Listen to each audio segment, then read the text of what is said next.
पर आपने इनका स्वागत हमारे जो सोनीपत रथ यात्रा चली रविंद्र धनवा झंडी जगह चंदी करी हमारे राहुल गांधी जी और कोटा से प्रदेश प्रभारी जी उदयभान जी और भी हमारे जो कांग्रेस के साथी आज जो हमारे जिला परिषद मेंबर हैं या हमारे जो अधिकारी उनके रिटायर हैं कि आज 4 साल बीजेपी की सरकार में गए। आज हमारे जो 24 जो इन्होंने घोषणा पत्र करे थे, आज 24 से 24 घोषणा पत्र में एक भी लागू नहीं किया। आज हर गरीब आदमी, हर छत्तीसगढ़ आदमी ये कहते हैं अभी मतलब घोषणा पत्र करे, आज तक कोई काम नहीं किया। ये सोनीपत से चल का और आज चंडीगढ़ जा रहे, ये अपना साफ लेके भी हमारी घोषणा पत्र करे, कुछ दिया कुछ नहीं आज तक। हमारा साफ दो इस चीज़ का भी मान ले झूठ बोलेगी सरकार, झूठ बोल का वोट लेगी, तो ये आज वहाँ धरना प्रदर्शन कराएंगे, चंडीगढ़ जाकर पहुँच जाएंगे। इनके साथ मिलता है हर छत्तीसगढ़ जुड़ी है। आज ये गरीब आदमी आज चाहे किसी का आज राशन कार्ड कट रहे, चाहे किसी कॉलोनी है उसी कॉलोनी नहीं मिल रही, आज कोई नौकरी के मामले में आज नौकरी नहीं मिल रही, कोई रोजगार पोर्टल कर दिया, पोर्टल पर कोई नौकरी नहीं लग रही, पोर्टल पर नौकरी वहीं लग रही जो जिनका साफ किताब है, जिनकी वो जान पहचान जिनका अपने उत्साह। आज प्रधान जी हमारे प्रधान जी कांग्रेस के हमारे बैतूल से हमारे बीच में बहुत धन्यवाद करूँगा। मैं कहूँगा आज जो जनता जाग चुकी है, जनता ये कह रही भी हमारा वोट का भी साथ दो, जो हमारी वोट फालतू बनाई गई। राहुल गांधी ने पूरा शब्दनामा पूरी लिखित में दे दिया कि जो वोटें इतनी फालतू पड़ी और इस वोटों के फालतू पड़ने से और एक कमरे के अंदर 80 वोट का जो वो बनाया गया था पत्र, आज वो मतलब सब कुछ पकड़ेगा। आज जनता जाग चुकी है। अब ये कोई नहीं कह रहे हम मांग रहे अपनी, जो जनता की बीजेपी ने जो घोषणा पत्र करे थे उसके मांगने के लिए, उसके साथ मांगने के लिए रहे। और मैं कहूँगा आज युवा साथी, पढ़े लिखे युवा साथी हैं, जब तक नौकरी नहीं मिलेगी, आज पोर्टल के सेवा नौकरी नहीं, ना पोर्टल कोई चल किसी का, ना नौकरी मिली, ना किसी बदली हो रही, और तो ना कोई ग्रांट है, तक कोई ग्रांट भी सारी पोर्टल पर कर दी। हर इंसान अब दुखी है। ये मैं कहता भी आज ये जो सोनीपत चौधरी दीपेंद्र हुड्डा और राहुल गांधी जी और कांग्रेस के जितने भी कार्यकर्ता हर छत्तीस व्याधि में आज ये चंडीगढ़ नरवानो है, तो चंडीगढ़ जाएगा, ये सीएम साहब से मिलेंगे, सीएम साहब से मिलकर ये कहेंगे जो घोषणा पत्र आपने किया, जो घोषणा पत्र हमारे यहाँ को इसको लागू करो, नहीं लागू करते हम सड़कों को धरना प्रदर्शन करें।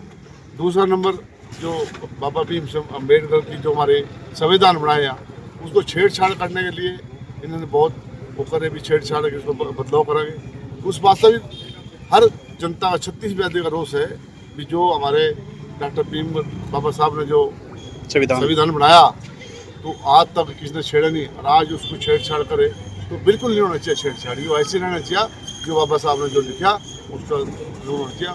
आज जो एनडीसी है, एनडीसी पीछे बहुत दुनिया तक खैर, आज एक फैमिली आइडिया, फैमिली पीछे बहुत तक खैर, आज हर गरीब आदमी, हर छत्तीसगढ़ बहुत दुखी है। मैं कहूँगा आप इसको लागू करो, इसको काम करना चाहिए। बीजेपी का घोषणा पत्र है, उन्होंने कहा था कि 2100 रुपये प्रत्येक महीनों को देंगे, महिला को देंगे, और 300 यूनिट में बिजली फ्री देंगे, 500 का सिलेंडर देंगे।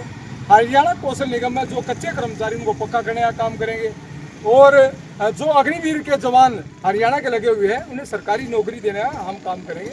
उस समय 24 घोषणाएं की थी, आज 9 महीने से ऊपर समय हो गया है, अभी तक उन्होंने घोषणा लागू नहीं की है, जिससे प्रदेश की जनता में एक दर्द है, एक विरोध है। और हमने जब सोनीपत से चले हैं तो रास्ते में देखा है, विधायक जी भी यात्रा में जब रामकरण काला जी विधायक जी वहाँ आए थे, यात्रा में जब चली दीपेंद्र भाई ने हरी झंडी दिखाई थी, तो लोगों में हमने जाके रास्ते में जब पंपलेट दिए है, क्योंकि शहर में गाँव में उतर के वहाँ पे पंपलेट बांट रहे हैं, तो लोगों में दर्द है। गरीब परिवारों के लिए, गरीब जनता के लिए इन्होंने एक दिलिया काम नहीं किया, एक पैसे का काम नहीं किया। और आज गरीब परिवार या प्रदेश की जो जनता है वह एक ठगा हुआ सा महसूस कर रही है कि हमारे साथ धोखा हुआ है।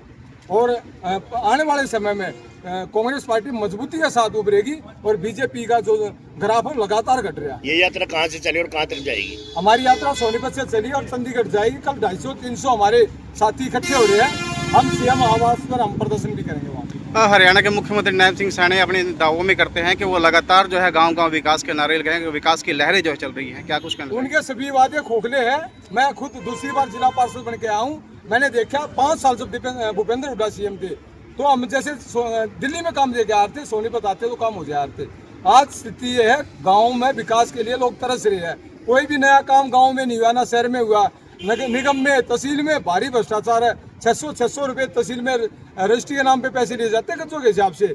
पंचायती राज में घोटाला है, निगम में घोटाला है, हर जगह घोटाला है। भ्रष्टाचार चरम सीमा पर है, बेरोजगारी बढ़ी हुई है और कानून व्यवस्था का दिवाला पिटा हुआ है। सरेआम फिरौतियाँ मांगी जा रही है और आप देखिए माहौल ऐसा हो रहा है कि व्यापारी भी यहाँ से डरे हुए हैं, वो व्यापारी भी समेटने पर लगे हुए हैं।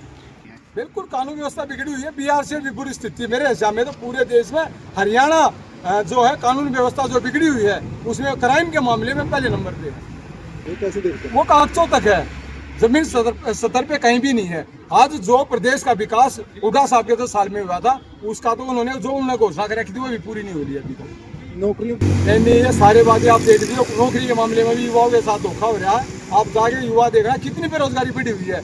और ये तो कहने वाली बात है। न देखिए आप कौशल निगम में जो प्राइवेट इन्होंने काम कर रहे हैं, जितनी सरकारी नौकरियां थी और कौशल निगम का तो एक तरीका ऐसा निकाल दिया, अपने आदमियों को अंदर लगा रहे थे। तो कुछ भी नहीं है, कुछ भी नया नहीं है। बुरा हाल है प्रदेश का। अवगत करा था लेकिन उनकी आवाज़ दबाने का ये सरकार काम करी है। और जब जिसने भी इनके खिलाफ आवाज़ उठाई है, इन्होंने कभी ईडी का सहारा लिया, कभी प्रशासन का, सरकार का दबाव बनाने का काम इन्होंने किया। लेकिन कांग्रेस के जो कार्यकर्ता, आज देश की जो जनता है, आज इनको समझ चुकी है और इनके किसी भी डर में ये घबराने वाले नहीं है। हम निडर होकर एक सिपाही के तौर पर जिस तरीके से स्वतंत्रता के तौर पर देश की आज़ादी की लड़ाई लड़ी थी, उसी तरीके से आज देश का हर नागरिक और कांग्रेस का हर कार्यकर्ता इनसे दो हाथ करने के लिए तैयार है।